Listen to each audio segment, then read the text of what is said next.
Vous écoutez Raconte ta ville et ton village, l'émission qui vous amène chaque semaine à la découverte des villes et des villages de chez nous, à travers les voix de celles et ceux qui y vivent. Chaque épisode, un ou une invitée partage avec nous son attachement à sa commune. Anecdotes, traditions locales, lieux incontournables, souvenirs d'enfance ou coups de cœur du quotidien, une véritable carte postale sonore. Installez-vous confortablement, ouvrez grand vos oreilles et laissez-vous porter par les récits sincères et chaleureux de ceux qui aiment leur ville, leur village, leur coin de vie. Bienvenue dans Raconte ta ville et ton village. Une émission qui sent bon le terroir, la mémoire et la convivialité.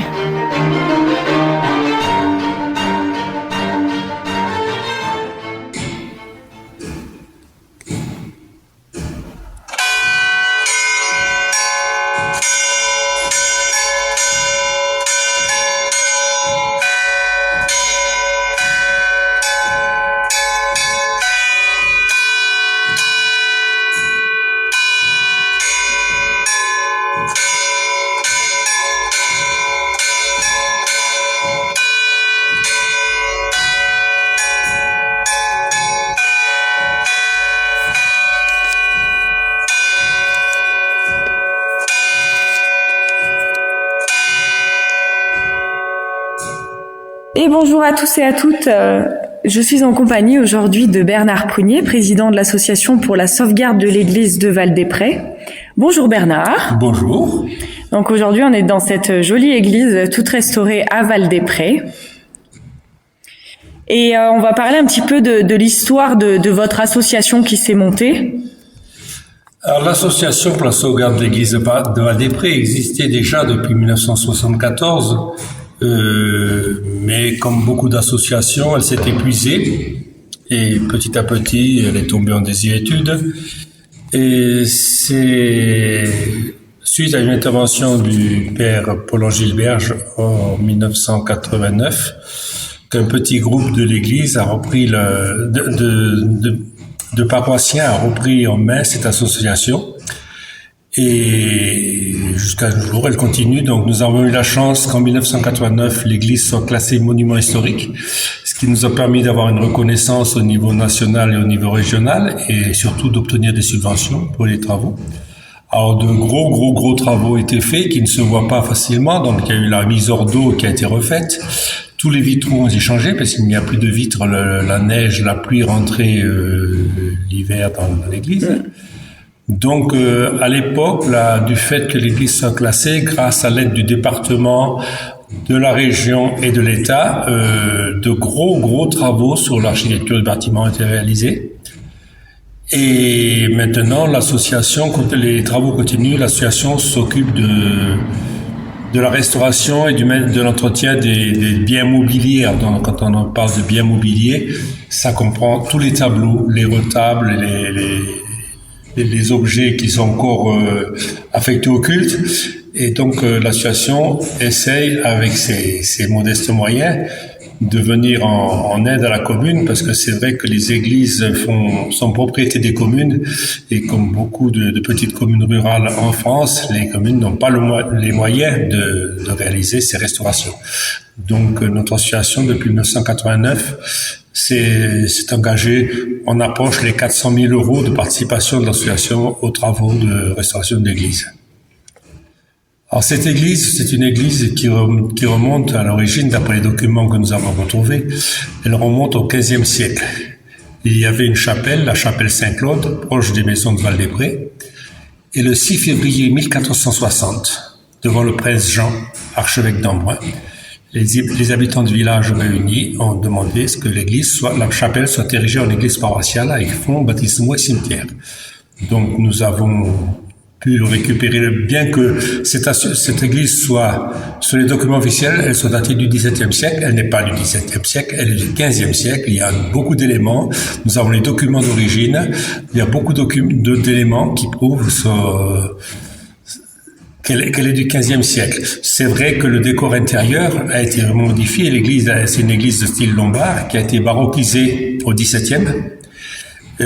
Comme toutes les églises de Briançonnais, c'est vraiment que à l'époque, au XVIIe siècle, c'était la contre-réforme. Les Vaudois revenaient dans le Briançonnais et dans le nord de l'Italie Et pour que les fidèles ne se retournent pas vers ce que l'Église appelait l'hérésie vaudoise, ou du moins les idées véhiculées par les Vaudois, toutes les églises de montagne ont été dotées de riches ornements, dont on trouve encore quelques-uns dans notre église. Et dans cette église, on peut voir donc encore de très belles choses, très jolis tableaux d'époque. On peut retrouver... Tous les tableaux sont du XVIIe siècle. Le cœur de l'église aussi est magnifique. Le maître-autel, c'était le concile régional d'Aix-en-Provence en 1635 qui avait décidé de doter toutes les églises du département de riches ornements. Donc le maître-autel, il est identique dans beaucoup d'églises. C'est exactement le même que celui de l'église de Névache. Seules les statuettes des saints sont différentes en fonction du patron de la paroisse, quoi. On a un orgue aussi qui a été rajouté. Alors le petit orgue, nous, c'était un souhait de notre ancien président. Il a dit, ce serait bien de mettre un orgue dans cette église. Donc alors on a eu l'occasion de trouver un orgue qui était au conservatoire de Grenoble. C'est un orgue d'études. Un conservateur d'orgue, un facteur d'orgue de Valence l'a racheté, l'a remis en état, et nous en avons fait l'acquisition en 1998. Depuis, il a fait encore l'objet de beaucoup de modifications. Les modifications nous ont coûté aussi cher que le prix d'achat de l'orgue. Ah. Et puis, c'est vrai que c'est un orgue qui nécessite de l'entretien. Il faut une visite pour l'accorder, pour le remettre, pour le vérifier tous les 2 ans. Alors c'est pareil, c'est une visite qui coûte entre 300 et 400 euros. Mais jusqu'à présent, on avait l'aide de la communauté de communes. Mais enfin, depuis la nouvelle communauté de communes, on nous a fait comprendre que ce n'était pas dans de leurs attributions. Pourtant, nous le mettions à disposition de l'école de musique intercommunale. Et il se passe plusieurs événements justement pour faire vivre cette église. Alors pour avec cette église, nous sommes une association laïque et nous intéressons surtout au patrimoine, même si nous collaborons favorablement avec la paroisse. C'est ce qui est notre interlocuteur quand même. Alors, nous pensons que cette église, il ne faut pas la conserver que pour les offices qui réunissent très peu de personnes dans le village ou pour des obsèques. Il faut que le monument vive. Alors, c'est ainsi que notre association, tous les étés, assure les samedis après-midi et dimanches après-midi l'ouverture de l'église avec la permanence de bénévoles de l'association qui font des visites guidées du monument. Nous accueillons des musiciens. Alors, des musiciens qui viennent organiser leurs concerts. Nous ne sommes pas organisateurs des concerts. À part quelques concerts de chorale que nous organisons, les musiciens viennent organiser leurs concerts et nous les recevons bien volontiers parce qu'on a la chance qu'il y ait une très très bonne acoustique. Et donc, c'est une manière de faire vivre l'église. Et puis, si des familles ou des groupes souhaitent la visiter, je suis à leur disposition. Il y a mon numéro de téléphone qui est affiché à l'entrée de l'église. Les gens me téléphonent et je peux venir faire des visites.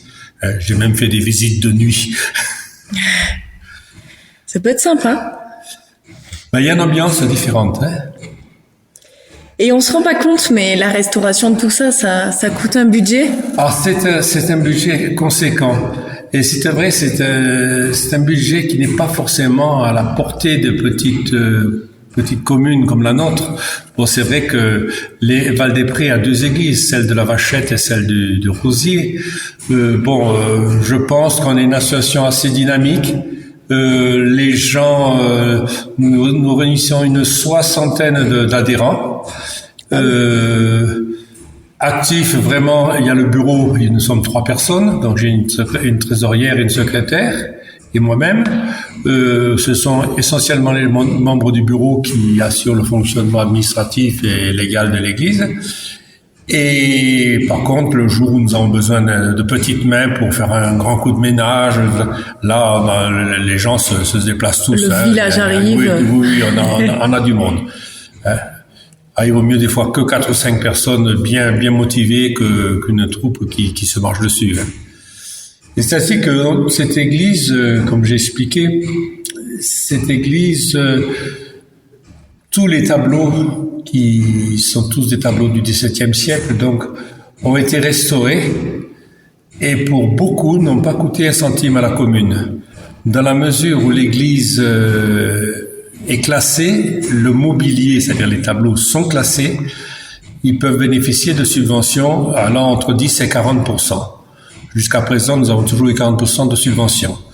Donc, quand nous jugeons nécessaire de lancer une opération de restauration, l'association contacte des restaurateurs. Il faut en contacter au moins 2 pour avoir une concurrence.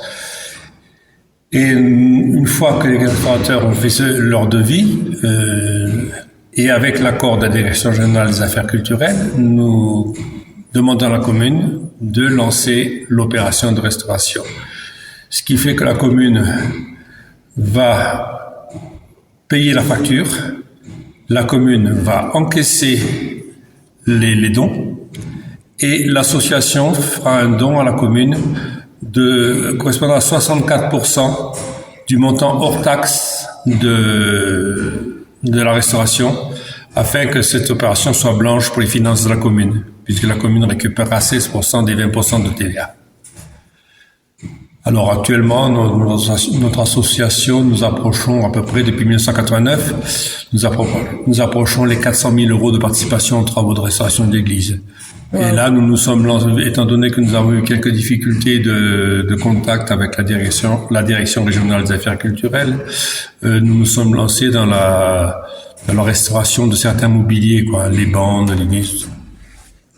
Et justement, cette église aussi héberge une horloge mécanique où il y a eu un projet avec le projet d'altitude. Nous travaillons en collaboration avec l'association Projet d'horloge d'altitude du lycée de Briançon, avec Denis Vialette, avec tout le groupe, Et c'est vrai qu'ils sont d'une grande aide pour nous. Par exemple, le jour où on a voulu nettoyer le clocher, parce que dans le clocher, les escaliers sont pleins de gravats. Il y a tout le groupe qui est venu. On a passé un week-end à déblayer le clocher, à sortir les gravats. La mairie nous a mis un camion à disposition, on a mis tous les gravats dedans. C'est sympa la collaboration avec ce groupe est très très sympa. Et en plus, cette horloge mécanique, elle marche. Oui, elle fonctionne, oui. Et vous avez fait aussi la mélodie des carillons joyeux. Alors le carillon joyeux, c'est vrai que comme beaucoup de villages, nous avons eu des problèmes avec les néo-ruraux qui ne supportent pas les cloches, notamment les sonneries de cloches d'Angélus, qui normalement les sonneries de cloche d'Angélus, c'est 7 minutes le matin, 7 minutes à 7h, 7 minutes à midi et 7 minutes à 19h le soir. Et les gens, on a eu des remarques, des pétitions qui ont été faites, en disant oui, au moment de l'apéritif, on ne s'entend pas parler, les cloches sonnent. Alors, notre association, à qui la mairie avait transmis les doléances, on a fait à ces gens le rappel à la loi. La loi de 1905 est très très claire.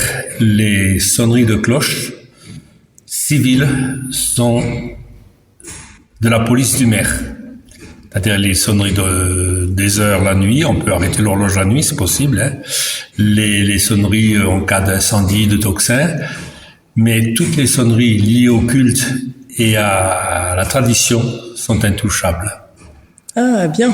Alors donc on a rappelé, et puis c'est vrai que des gens qui avaient écrit, je suis allé les rencontrer, je suis tombé sur des gens très très très sympas, très aimables, on a pu discuter, là ça s'est calmé un petit peu, mais c'est pour ça que nous avons fait ce carillon joyeux. Alors c'était au cours d'une activité périscolaire sur les horloges organisée par Denis Vialette, et Jean-Christophe Keck, musicien réputé de la région, est venu et avec l'aide des 3 cloches a fait une petite sonnerie que nous avons mis pour l'Angélus. Donc c'est une sonnerie un carillon qui dure 48 secondes.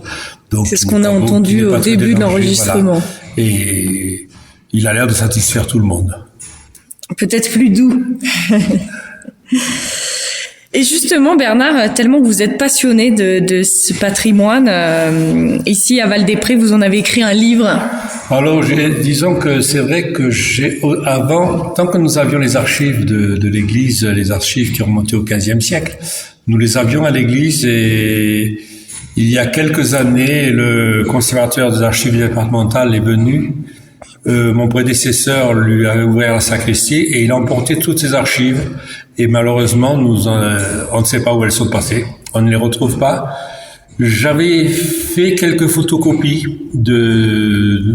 d'archives du XVe siècle, notamment un terrier, c'est-à-dire un cadastre de l'époque, dans lequel les gens faisaient l'inventaire de leurs biens pour couvrir la subsistance du curé et du desservant de la paroisse, quoi.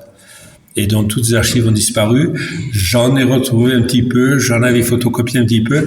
Donc j'ai voulu laisser moi, parce que c'est vrai que toutes ces archives, c'était essentiellement des écrits faits par les prêtres du village qui servaient un peu de chroniqueurs de la vie locale. Alors j'ai voulu à mon tour laisser une trace de ce que nous faisions.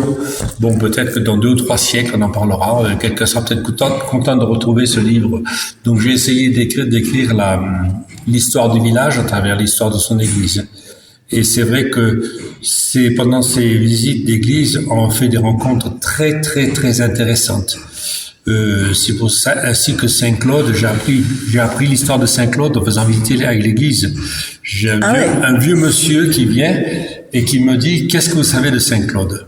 J'ai dit, ce que j'en ai lu, qu'il était évêque de Besançon. Même jamais de la vie, me dit-il. Il n'a jamais été évêque de Besançon et il m'a raconté toute l'histoire de Saint-Claude que j'ai repris dans mon livre. Et donc Saint-Claude était un évêque claustral de l'abbaye Saint-Oyen de Joux et au 8e siècle, mort au 8e siècle. Et donc, il m'a raconté toute la vie de cet évêque, il m'a envoyé des documents. C'était très, très enrichissant. Dernièrement, il y a l'horloge. C'est une horloge qui a été fabriquée par un horloger jurassien, Monsieur Cretin. Et dernièrement, moi je disais Crétin. Franchement, pour moi, c'était... Et dernièrement, cet été, nous avons fait visiter l'église à des gens. Puis je tombe sur un jeune couple, le monsieur me dit, moi je suis du Jura, tout ça. Je dis, vous connaissez, oui, mais c'est une horloge Crétin. Et sa femme, elle commence à rire. Je dis, pourquoi ça? Non, c'est pas Crétin, elle dit, c'est Cretin.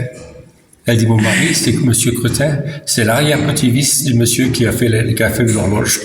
Wow. C'est un descendant de la famille de l'horloger. C'est amusant, quoi. C'est une anecdote. C'est chouette. Et est-ce que vous avez des besoins, Bernard?